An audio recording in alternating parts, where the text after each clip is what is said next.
Welcome to the Shower Epiphanies podcast, where we explore your hidden thoughts and desires, revealing your greatest drop the mic moments. Now, here's your host, Art Costello. Welcome to the Shower Epiphanies podcast. Today, I am thrilled, honored, and really excited to have Jacqueline Claire with us. Jacqueline is an artist, a warm soul. I'd say hot soul, but that probably wouldn't be the best description. She's warm-hearted, wonderful. I've looked through a lot of her work, and I'm just really struck by her. And I was just telling her that there's something about her that just moved me in her bio. And I was going to read some of it to you. I may read the whole thing, but this is how it goes. This is what struck me. Exploring how art can be all elevating, transcending, culturally evolving things we want it to be, while also being inclusive, welcoming, and participatory moves me as an artist. I know too well that shrinking experience of feeling out of the loop, that fear of not understanding something that others seem to. Therefore, I hope to make art and share it in such a way that is as open and friendly as possible. On one hand, I do believe in such things as true art and good taste. I also believe in your heart, soul, and intelligence, that you know what touches you, what pleases your spirit. That is what moved me. Mm-hmm. That line right there, Jacqueline, was just really says a lot about you and your compassion for mankind. Mm. Can you go ahead and tell us your story, how this all became your passion? Absolutely. And I'm super happy to be here with you, Art. It's such a cool opportunity to both share and reflect about, life and where we are and stuff. Yeah. So I had a pretty unique upbringing. I grew up in San Antonio, and it's interesting mix. San Antonio is a very sort of subdued, family-oriented kind of place. And I had very strong spiritual influences in my upbringing. My mom and my grandparents were members of the Baha'i faith, and that was always a big part of my life. But then we were also very unusual and very creative. Almost everyone in my family is some form of artist, and some of them have been pretty successful in it. My biological grandfather was a Silver Age science fiction writer named Keith Laumer.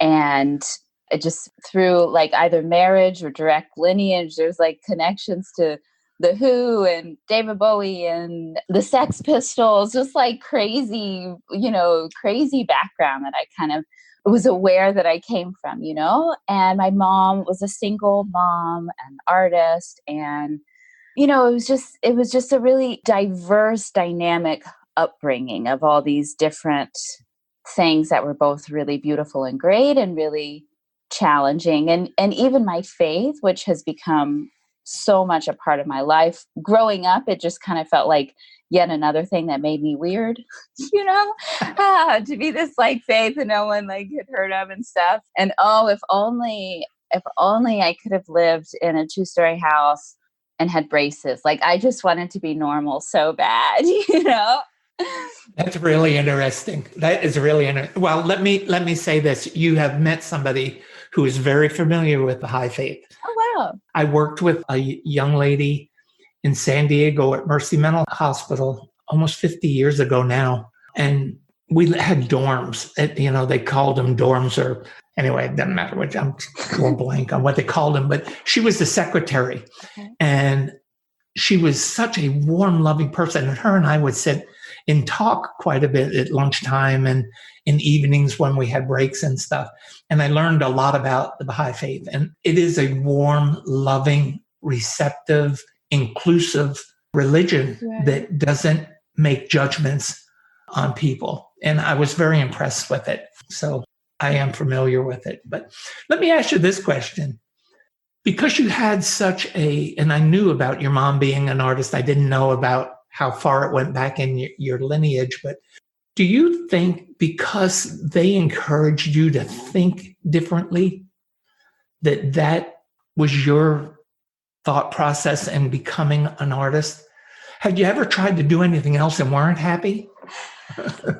Man, there's so much in that one question.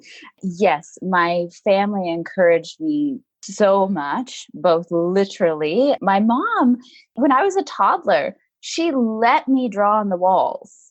It was like, oh, she's a baby. Like, let her express herself. Like, what parents do that? And then also, I grew up knowing it was possible. I knew my grandfather had retired from the Air Force and lived the rest of his life on his income as an author. Like I knew it was possible. So that's huge. Have I personally ever tried to do anything normal?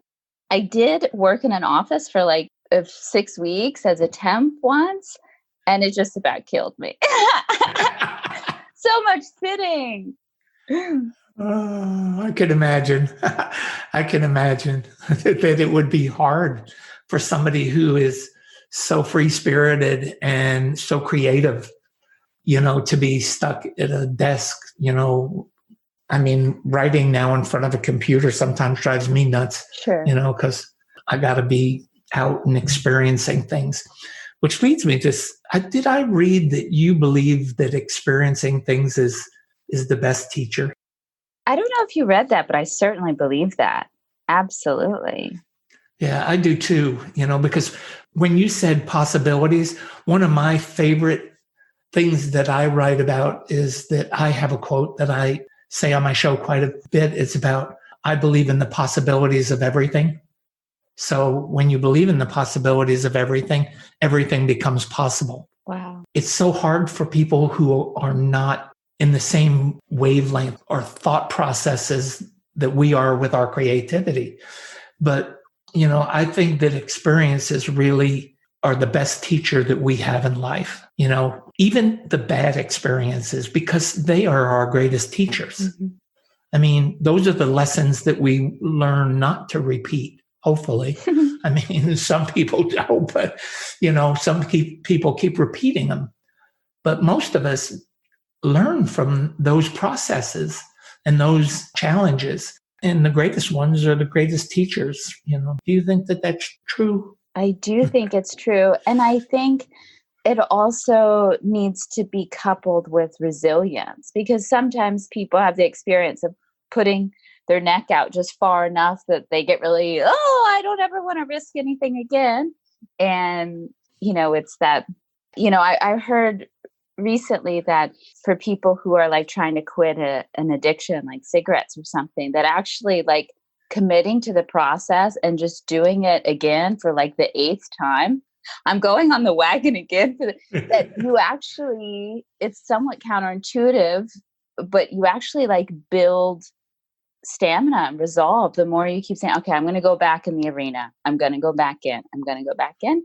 And then, by the 11th time, maybe it'll work, Yeah. I think that there's something to be said for resilience and the no quit attitude, that I'm going to make it, what do they say? Fake it till you make it or something, But, with addictions, I guess I'm not maybe on board with that as much, because there's so much chemically that goes on in the brain with addictions that it becomes difficult sometimes, even for something as simple as cigarettes.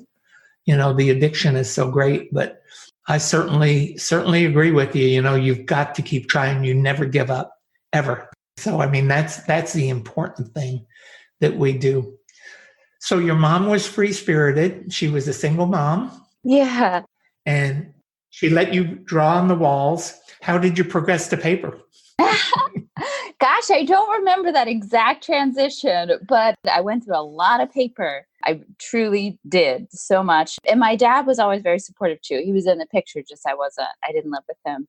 But yeah, I drew a lot as a kid. It was my joy. It was my expression. It was my hobby. Interestingly though, as I grew up, as I continued to draw and my friends would ask me to draw things for them and stuff, I never saw myself doing it as a profession. And people would say like, oh, are you going to be an artist? And I was like, no, I'm going to be an actress. and so that was my path that, again, my parents very much encouraged. I started acting professionally at the age 11. And I is kind of unusual. I actually was pretty mature and old for my age. So I was actually booking things for slightly older age roles when I was 11. It's like very backwards to how the industry typically works.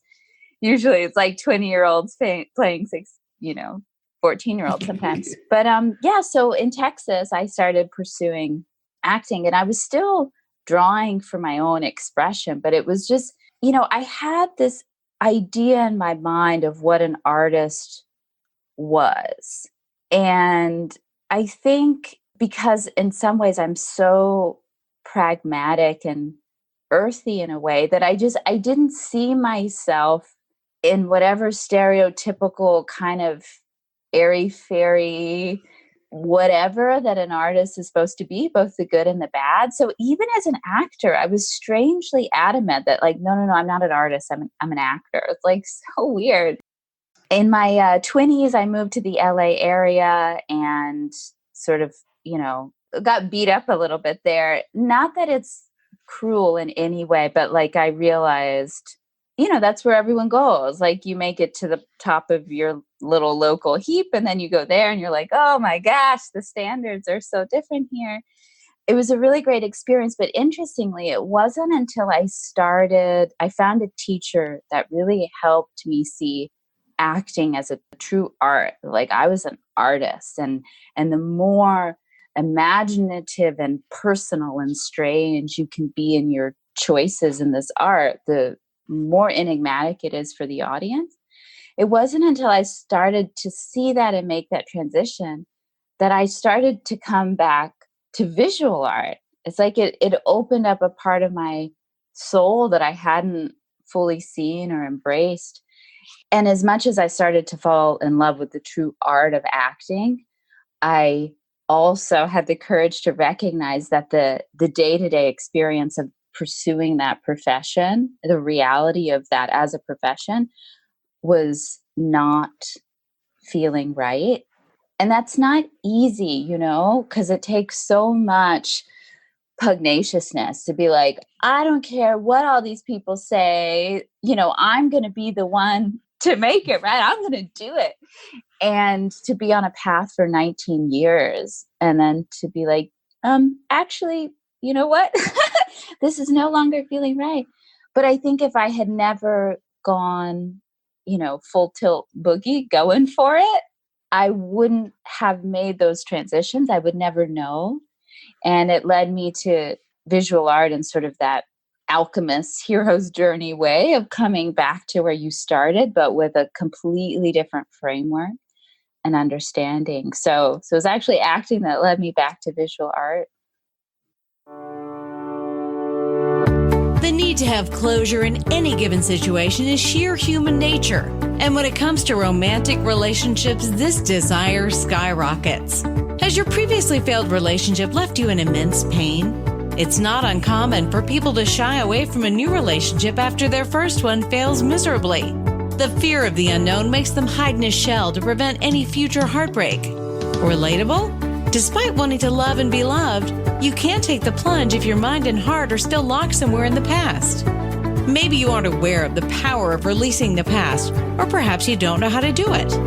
Art Costello in his online course teaches the art of moving on from bad places to happier, more stable ones. This course can change your life for good, helping you beat all kinds of negativity on the road to eternal bliss. Sign up now before the gloominess gets the better of you at expectationacademy.com. Yeah, I worked in the music industry out in LA for Jose Feliciano. Okay. For about 7 years, and I scouted all of the new talent for his management company.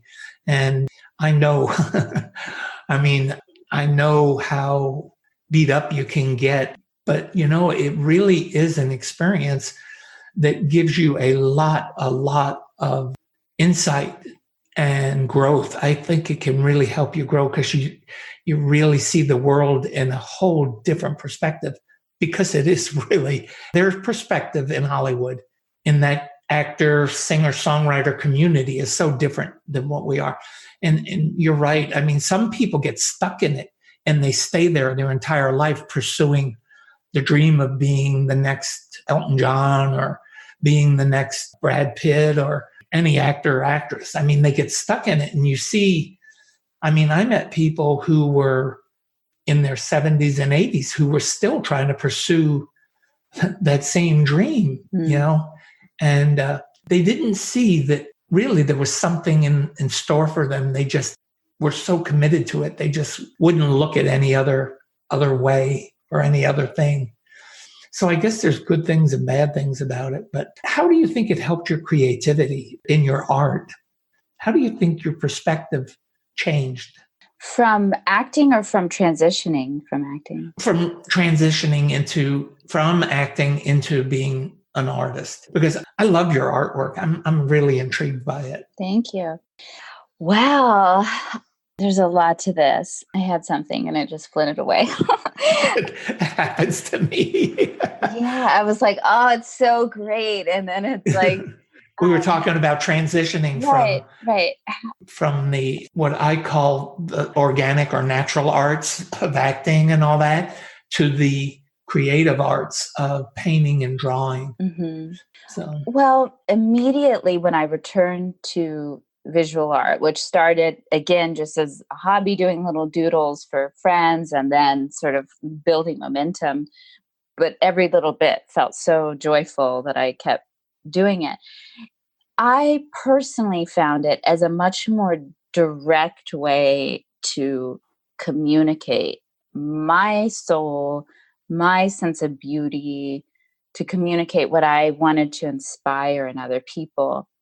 And a great actor does all of those things in their art as well, but it's cloaked behind whatever script they're given, whatever story they're telling and all this stuff. And it's sort of this art of figuring out how to bring your soul through that process. And I have great respect for it. But the visual art, it was just much more direct. It was, here it is, you know? And it also didn't have like the moral ambiguities that I felt often with acting. Like, oh, do I want to tell this story? Do I want to play this character? Do I want to act this scene? And so it was just, for me, it was a sense of freedom in the visual art. And a sense of directness, that there's no filter, there's no one else's script. It's just, here you go. And this is like my personality. In acting, there was always this element of me seeking approval or validation. You know, do you like this? Is this good enough? And not every actor has that. That was just my, sort of hindrance. And in visual art, I found that I felt so much more empowered. It was like, here is me, here is my work, and that's what it is. Like, I hope you like it, but take it or leave it. Like, this is me. As little as I know about you, that makes perfect sense to me. Yeah. Because, when you're an actor, you're controlled by the director, by the script, by the parameters of a lot of different things. Mm-hmm. But when you're an artist, you're not. I mean, you can draw anything you want. Mm-hmm. And because I think you've been raised and developed as a free soul, mm-hmm. that's where your happy spot is. That's where you really shine and perform it. And you're at your happiest point. And, I think that's critical for everyone out there. You have to find what makes you happy, where your happy spot is, and then you have to pursue it. And even for people who say, well, my happy spot is riding horses. Well, if your happy spot's riding horses, why are you sitting in an office from 8 to 5, going home unhappy because you're dreaming about horses instead of going out and doing it, figuring out a way? You'll love this. My granddaughter, Tori, I have 4 granddaughters, but my granddaughter, Tori, and actually Emery, now that I think about this, all 4 of my granddaughters are very artistic, but my granddaughter Tori is on my mind right now, because when you said that at 11 got into acting, she's 11 and she's actually does artwork for her school, and then she acts also. And I love both parts of her that she does that, and I'm encouraging her with that. What encouragement would you give to any little girl or boy that's out there that's 11 years old that's really, I don't want to say struggling with school because my granddaughters do great in school, but, they're struggling with the idea of, I can't make a living as an artist. I can't make a living as an actress. What advice would you give to pursue your dream and your happiness?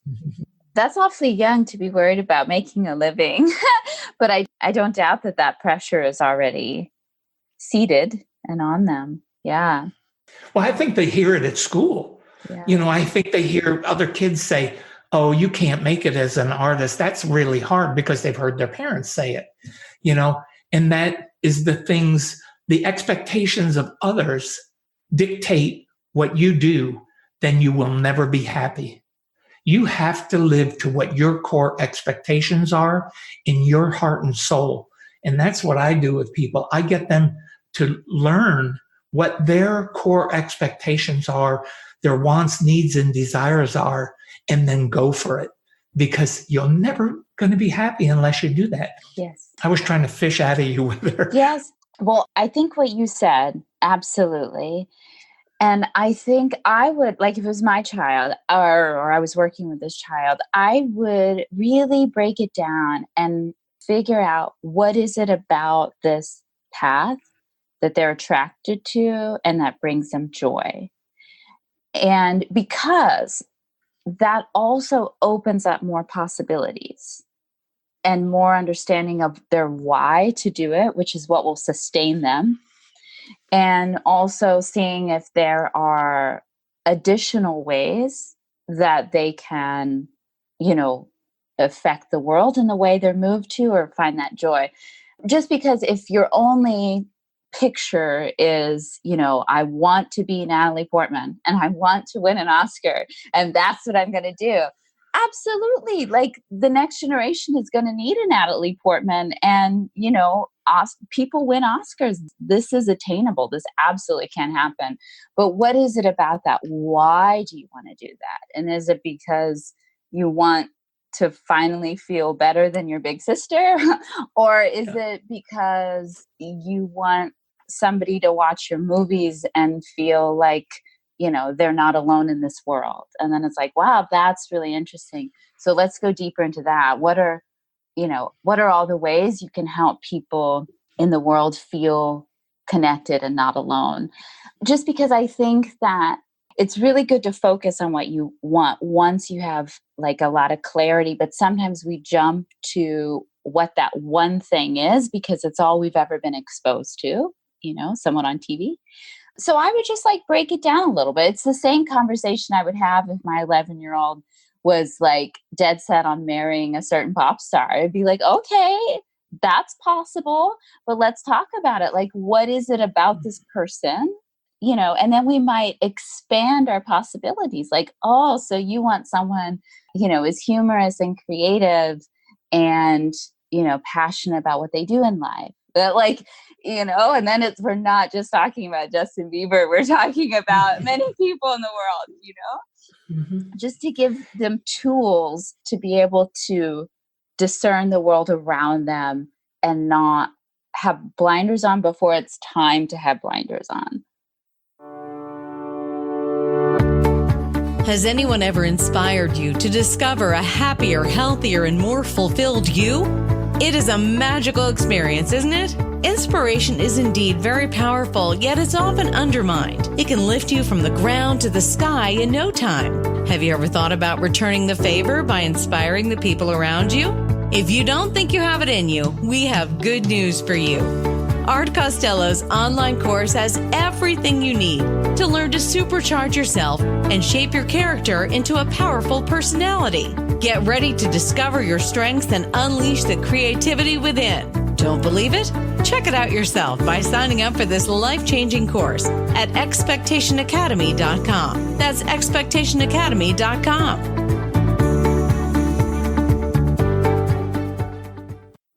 What my thoughts are on it is that once you explore your heart and know what it is you want, and it's hard when you're 11 years old because you really don't know what you want. I mean, you haven't had enough experiences, but as you grow and you get older, once you learn to be able to communicate with your inner self, and you learn that that is your truth and that that is who you are, and you start to develop that and look at the possibilities that it brings. But, so many people get waylaid because they start living to other people's expectations and not to their own. And I think that that's one of the things about, I'll call us creatives, is that I think there's something about us that are in touch with our hearts. And let me tell you how I came to this conclusion. My brother was a gifted artist. He loved drawing animals.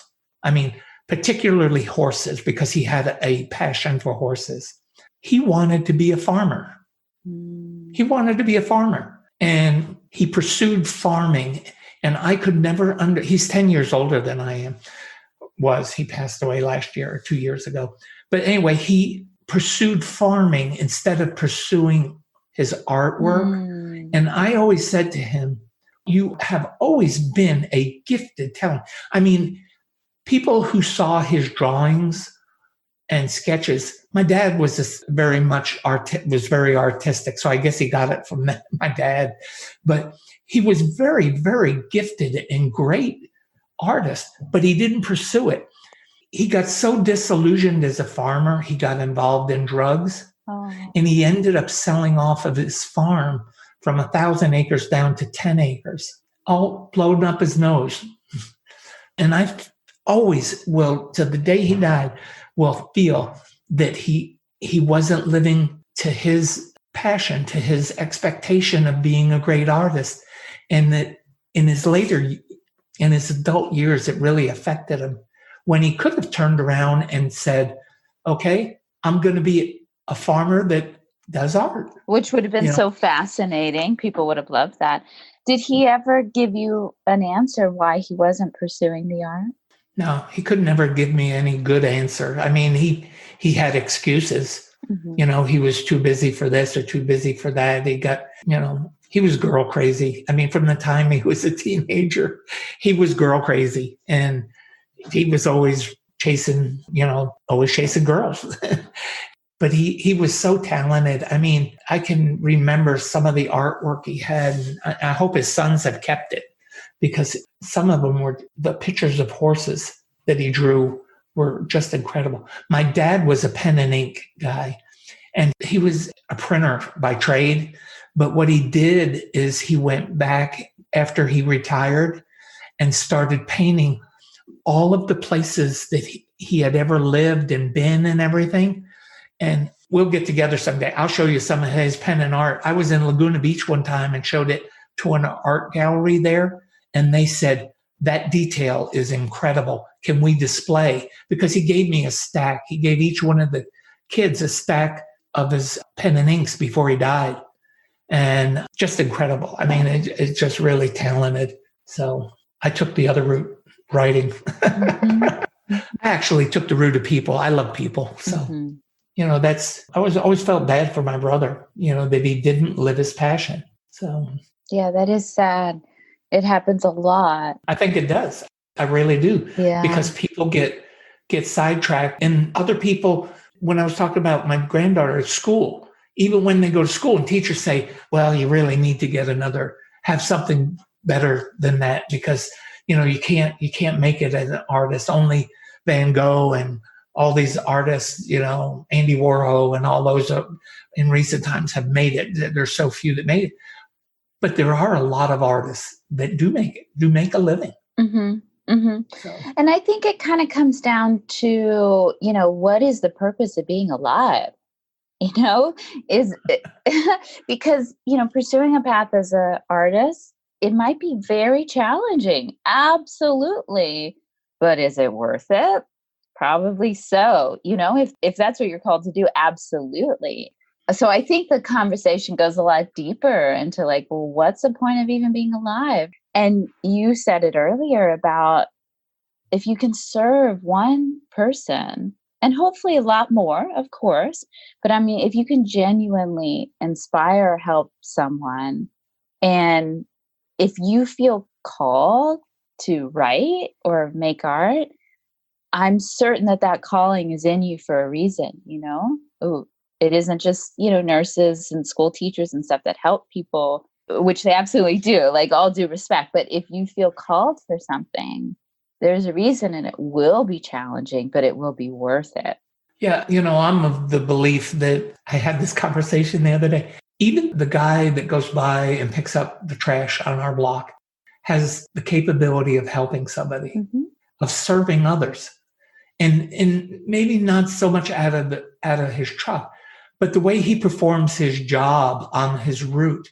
Because I can tell you when the trash guys come down our street, I can tell you which one care about their jobs and don't. Because the ones that don't, they're flipping the cans all over. There's trash up and down our street. I got to go pick it all up, put it back in the trash can, and they'll get it next week. We have another guy that comes by. And he's very, very careful about every single trash can he picks up. And I got to thinking, that man cares about his job. He cares about his community. Where I bet you the other guy's it's a job. I can't wait to get off. He can't wait to get off of his route. And he just goes through it. So it comes back to when we have a passion for something, we tend to do it to the best of our ability, and we become engaged in it instead of just doing it, And when you care about your artwork and you care about people, you become engaged in it and you become involved. And then therefore other people see that and become involved. It's how we teach by example. That's the example that we live. When we go out every single day and we're living life with passion, other people see it. I mean, when you're out around town, do people ever say, you're always so happy and you've always got a smile on your face and all that? Yeah. They do to me. Yeah, they do. And people who watch me online and stuff do too. They always comment on my joy and stuff. Yeah. See, when you care and when you're passionate about what you're doing, it really, really inspires not only yourself, but others. Other people become inspired, and then hopefully they'll start doing what they're meant to do in life. Totally. Yep. Don't know which direction you want your life to take? Are you sinking deep down into the pit of uncertainties day by day? So, what's the secret to leading a happy, satisfied life? It's taking matters into your own hands. But what if the matters in question are a total blur? Art Costello's Expectation Academy course aims to tell you exactly how you can get some clarity in your life. This course can be your savior on your journey to reinventing yourself. While you certainly can't plan your whole future ahead, you can definitely control twists and turns your life takes. So what are you waiting for?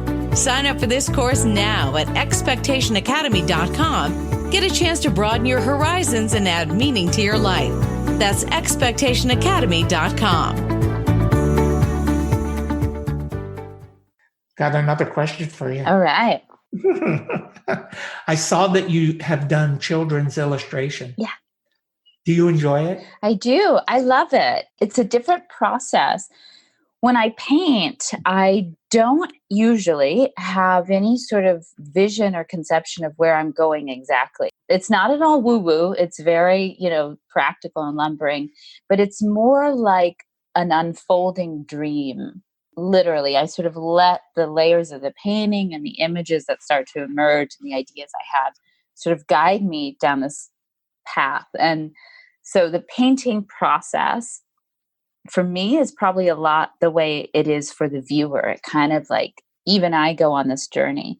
With the illustration, I usually have a much clearer idea. It's more like propaganda, but I don't mean that in a bad way, but rather that I'm clear about the message I am sending. And I usually get a very pristine, clear image of what I want to draw and do it. And I find in particular when I am in any sort of period of emotional turmoil, when I'm, have a heart wound of any kind or whatever, I find that the children's illustration is so nurturing to my own spirit. It's really interesting. If I need a mood boost, that's where I go. And so I think it's some combination of like my sort of being nurturing to myself. And also it's very like childlike and playful. And it's also very like motherly and nurturing to create these children's illustrations. And I find that children, they're so connected to their joy, to their talent, to their God spark, you know? And they're so like, hello world, you know? And, you know, as we socialize and mature, that part of us can get a little, you know, camera shy, and it kind of goes into hiding. And as adults, a lot of us, we have to re-find that. And my intention with the illustration is if I can help little children recognize that spark that they already are so full of, and really carry that with them through adolescence, so they don't have to like re-find it in therapy as adults. Like, what if they can grow up with that awareness and let it grow as they mature? Did you watch Mr. Rogers when you were younger? Of course. I just did a podcast with Jonathan Massalunas, who is from Buffalo, New York, and he owns a company called Empowered Publicity. And what they do is he mentors and does publicity for children's authors. So I do a lot of work with some of his clients, but he is such a Mr. Rogers fan. Yeah. And Mr. Rogers' message. When I was young, back in the 50s, we didn't have television. We couldn't get reception. So I never watched television until I went in the Marine Corps in 1965. Wow. And even then, I didn't have much time to watch TV. But I'd be in the squad bay and we'd see it. I'd walk through and see it. But I've always been a reader. So I've always read more. But I've had this dream about writing a book for children about expectations, because I believe that once you learn how to expect, it is life-changing. And I don't know how much you know about my life story, but you can go back and look at it. But, you know, for me, when I was young, I was kind of abandoned in a different kind of way. And I had to raise myself and my sister. And I learned, because of the situation I was in, not to rely on the expectations of others, or not to rely on them ever helping me. I had to do everything myself. So expectations became really big to me. But through the grace of God, I learned how to manage my expectations and created really a pretty incredible life that I've lived, because I've always done everything I've wanted. I've never not done anything that I didn't want to do. And it's part of the believing in the possibility of everything. I mean, from playing semi-pro baseball to working in the entertainment industry, working with some of the biggest artists in the world in Las Vegas. I mean, Frank Sinatra, Sammy Davis Jr., Don Rickles, you know, people like that just really had a pronounced effect on me. But I've always done everything I wanted because I've expected everything to always turn out okay. Everything's going to be okay.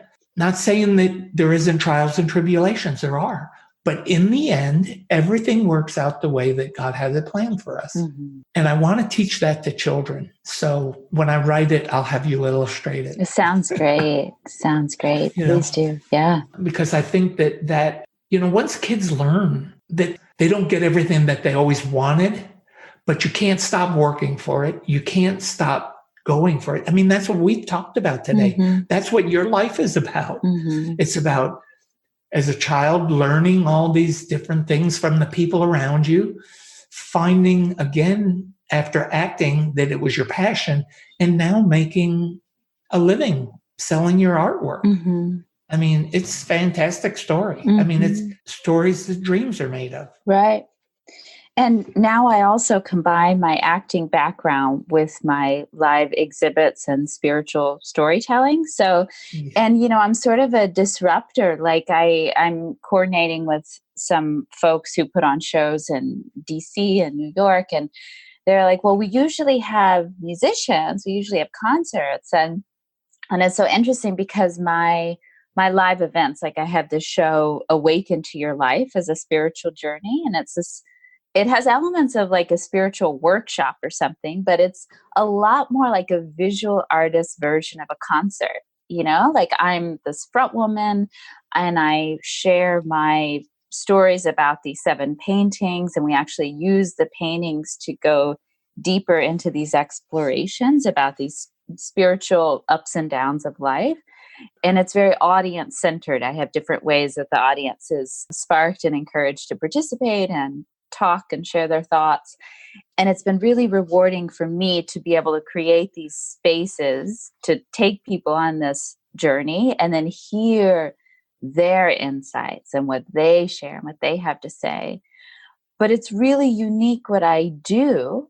Like I said, it's sort of disrupting in a good way, being a visual artist that can also sort of work an audience and tell a story and hold a stage, so to speak.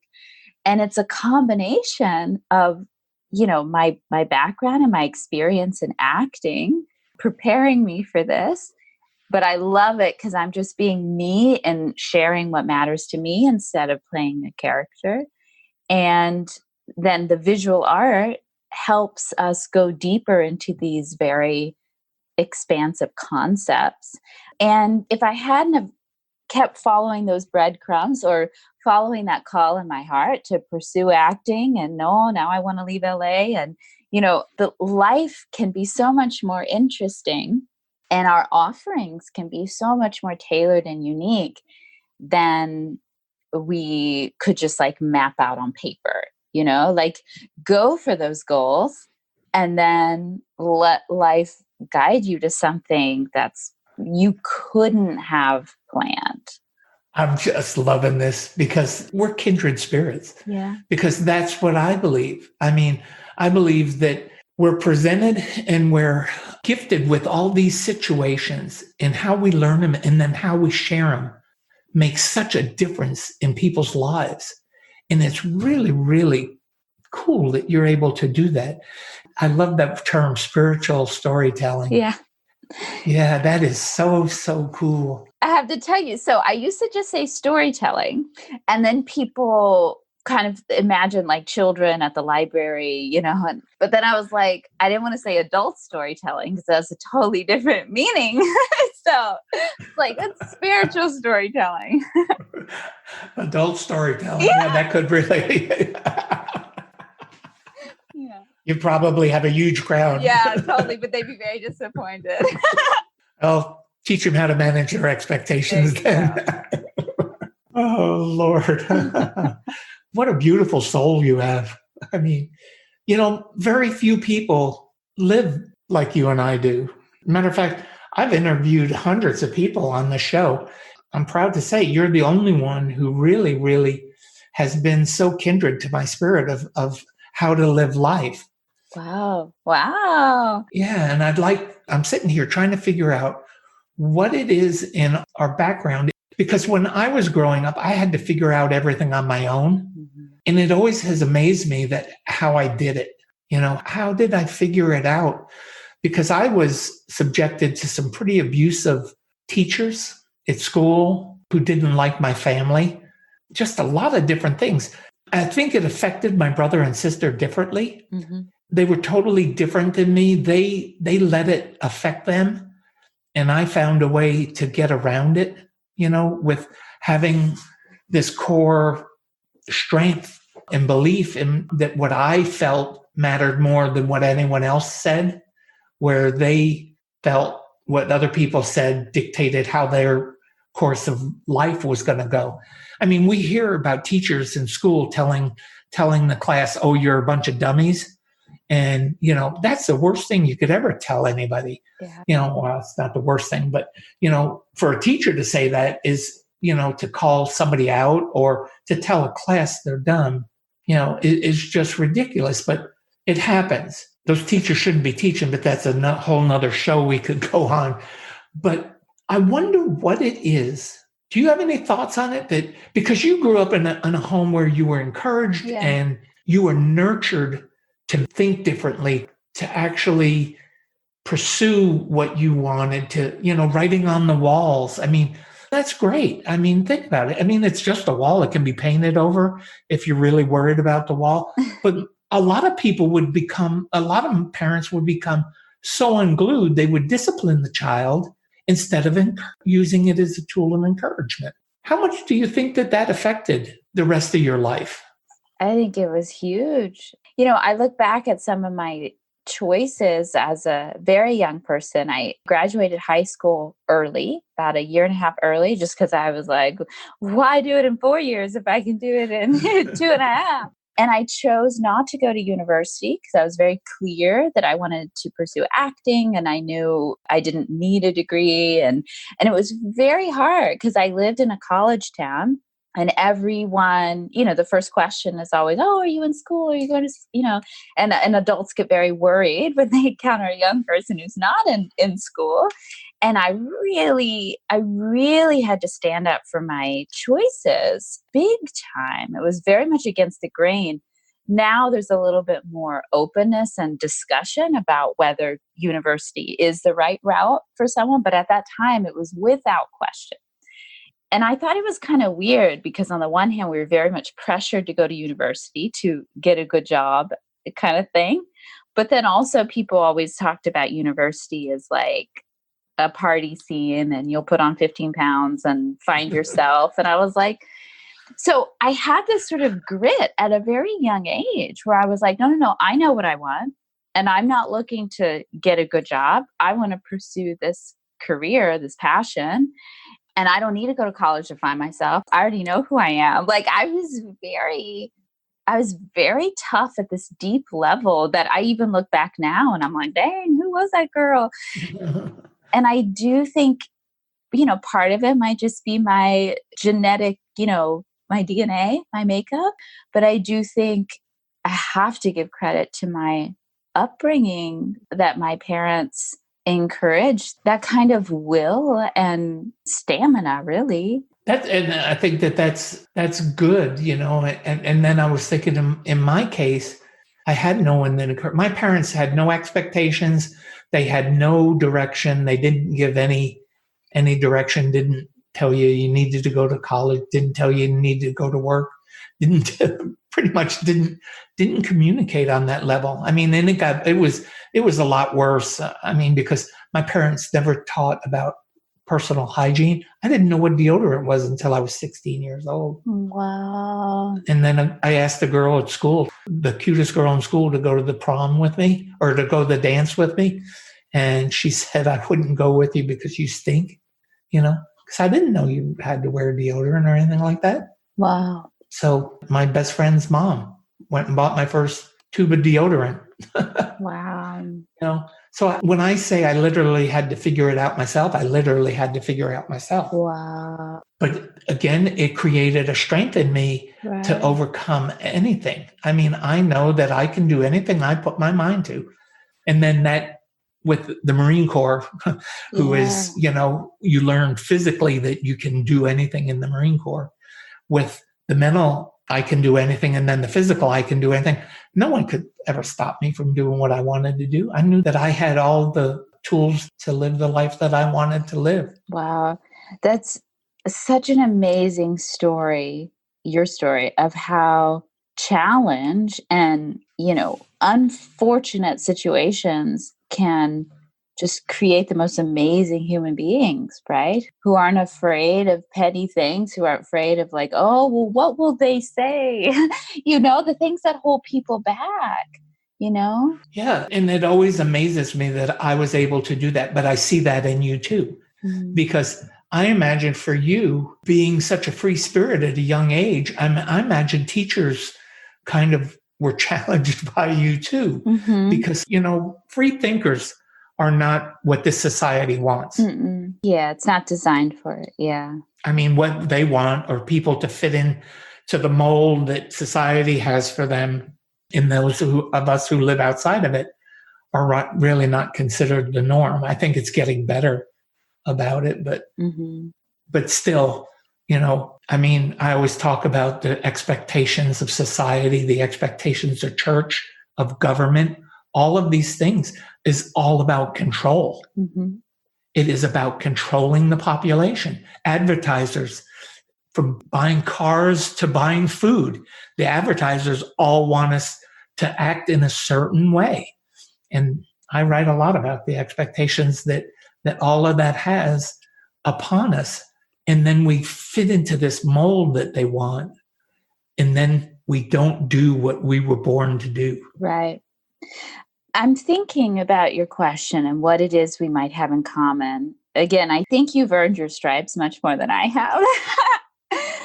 But maybe it has something to do, and I don't know what it's like for other people. We should invite other people who have maybe lived more mainstream lives to join in the conversation and see what it's like for them. But I think there's like some inner, well, you talked about being in touch with your heart and what brings you joy and what you're called to do. You know, this inner resonance of truth, you know, within your own heart. And for me, I haven't always known what step to take, but I knew when something didn't feel right or did feel right.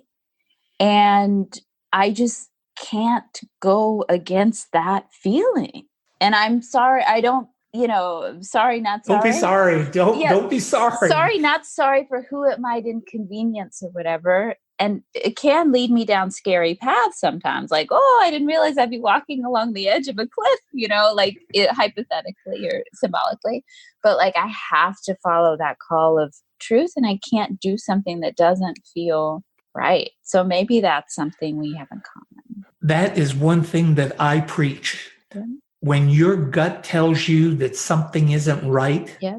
don't do it. Yeah. Too many people override their gut reaction. Right. And I think it's part of being in tune with yourself, listening to your heart, your gut, your soul, your spirit, your cerebral brain. I mean, you've got to listen and be in touch with who you are. Yeah. Because if you don't, you're going to be susceptible to the expectations of everybody else. Yep. So, yeah. And the more you deny that voice, the more betrayal you build up, like against your own self, like it's just not a good direction. It draws you down because you start questioning yourself. You don't validate yourself. You don't honor yourself. I mean, you lose respect for yourself. When you give yourself away like that, you lose respect for who you are, for your humanity, and you can't do that. I mean, it's just, it's detrimental to your happiness. It's detrimental to your health because your happiness affects your health. I mean, it affects every part of your being.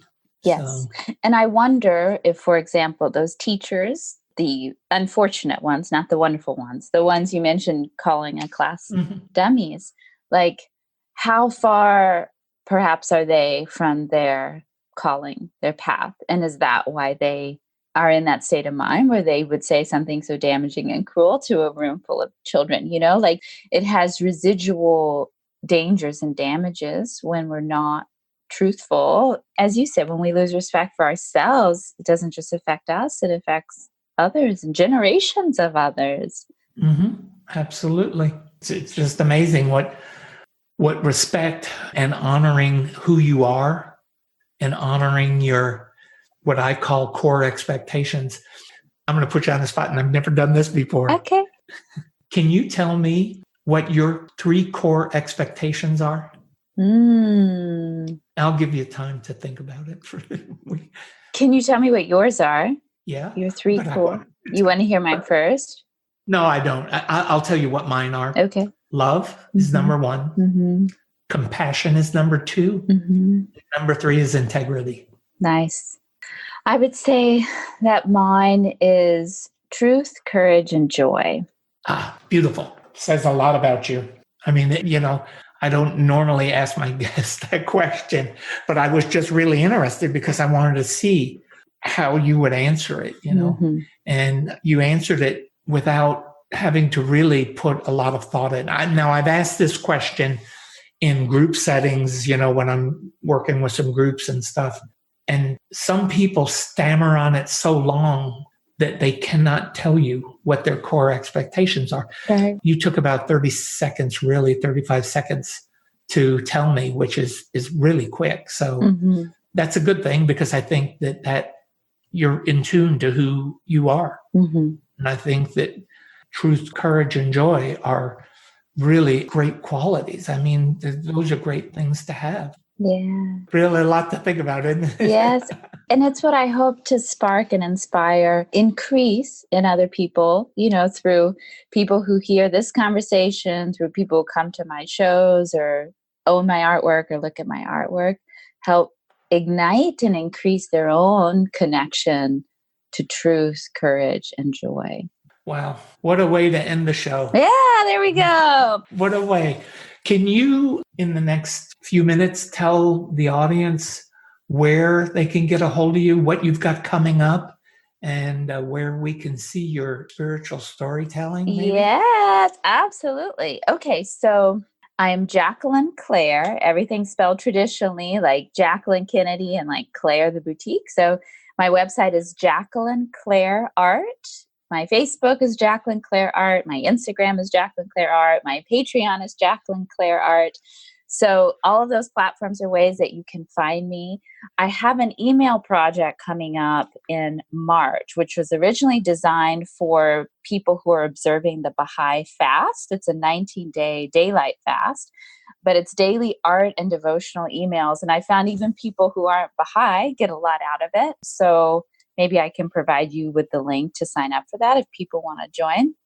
And I do have a tour. I don't have the date set, but I have tours of my interactive art and storytelling show for Arizona and California, late spring or summer. It's coming. So if you follow on those social media platforms, you will know when it's coming near you. And New York and DC also in the late spring, probably. But those social media places are the best way to follow for when the dates are announced. And I have, art exhibits coming up and stuff like that. That's great to know that if we follow your website and sign up for your email list, that we'll be in the loop. Yes. I already signed up for it. Cool. Good. I signed up before we ever started this conversation. Wow. It's been a real honor and a pleasure having you on the show, and I want to do this again. Okay. I think we have a lot in common that we could talk about, and I really do look forward to collaborating with you in some way. Yeah. I want to see your children's book.